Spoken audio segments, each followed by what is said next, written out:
Mfuatiliaji wa Omela Media, karibu kwenye ulimwengu wa tetesi za usajili nchini Tanzania, ambapo sasa ninavyozungumza na wewe, Engineer Hersi, rais wa klabu ya Young Africans, moja kati ya klabu ambayo inafanya vyema sana hapa Afrika Mashariki kwa hivi sasa, amekuwa gumzo nchini Uganda, hali kadhalika nchini Tanzania na hata kwa bara la Afrika kwa ujumla, hasa mara baada ya kuingia kwenye ushindani wa kumng'ang'ania au kumsajili mchezaji Alan Okello, moja kati ya wachezaji ambao kwa hivi sasa barani Afrika wanazungumziwa sana mara baada ya kuwa amefanya vyema katika michuano ya AFCON akiwa na timu ya taifa ya Uganda, licha kuwa wametolewa kwenye hatua ya makundi.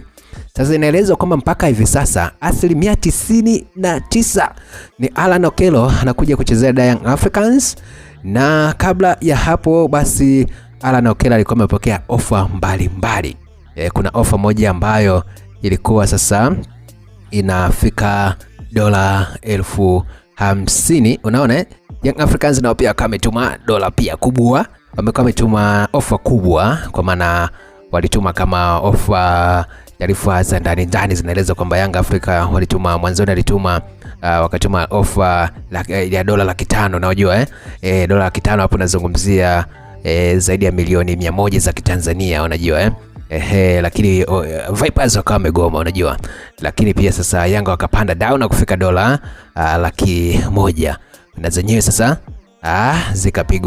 zikapigwa chini. Sasa baada ya kuona hiyo imekuwa kama ngumu hivi, ilibidi sasa engineer mwenyewe ndo akwe pipa na kupanda ndege moja kwa moja mpaka Uganda ili akutane na rais wa Vipers Lawrence Mulindwa na kujadiliana naye juu ya hilo swala kwamba bana tunafanyaje bana, unaona sasa sasa Yanga na wao wakaona msituchezee bana. Kwanza mchezaji mwenyewe huyu unajua amebakiza miezi michache kabla ya kumaliza mkataba wake ndani ya Vipers. Kwa hiyo Vipers wenyewe wakitumia offer, wakitumia mambo yao vibaya, basi wanaweza mchezaji anaondoka bila pesa, unaona kwa maana kwamba sitaondoka kama free agent. Kwa hiyo Vipers hawatafaidika na chochote. Yanga nao wameona watumia gap hiyo kuwapa pressure Vipers ili waweze kumwachia mchezaji wao.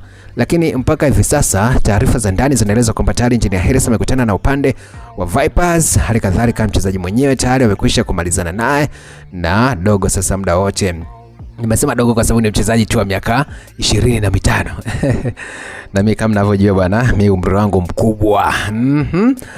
Bwana, sasa Okello muda wote sasa anaweza akatua hapa Tanzania kwa ajili ya kuja kukipiga ndani ya klabu ya Young Africans, licha kuwa sasa hata Yanga akimsajili, manake ni kwamba hawatamtumia kwenye michuano ya klabu bingwa barani Afrika ambayo anashiriki kwa hivi sasa, kwa sababu tayari amekwisha kucheza michuano hiyo kwa msimu huo akiwa na Vipers. Kwa hiyo haiwezekani mchezaji mmoja akachezea timu mbili kwa msimu mmoja, sijui kama nielewa hiyo.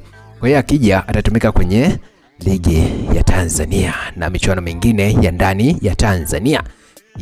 Nipe maoni yako bwana, unapokeaje hizo taarifa za Alan Okello, kama ni kweli atatua ndani ya Young Africans? Kumbuka kwamba kwa hivi sasa hizo ni tetesi tu za usajili. Muda wote unaweza kukuta Okello naye akaona Yanga simlinipa mamilioni kadhaa, yakaja mengine huko akachanja mbuga kwenda kwenye klabu nyingine. Nipe maoni yako hapo, nafasi ya Okello unaona ndani ya Young Africans akifika, kitu gani ambacho nadhani utatamani kukiona kwake? Niandikie kwenye eneo la kutolea maoni hapo, mambo yatakwenda vyema zaidi.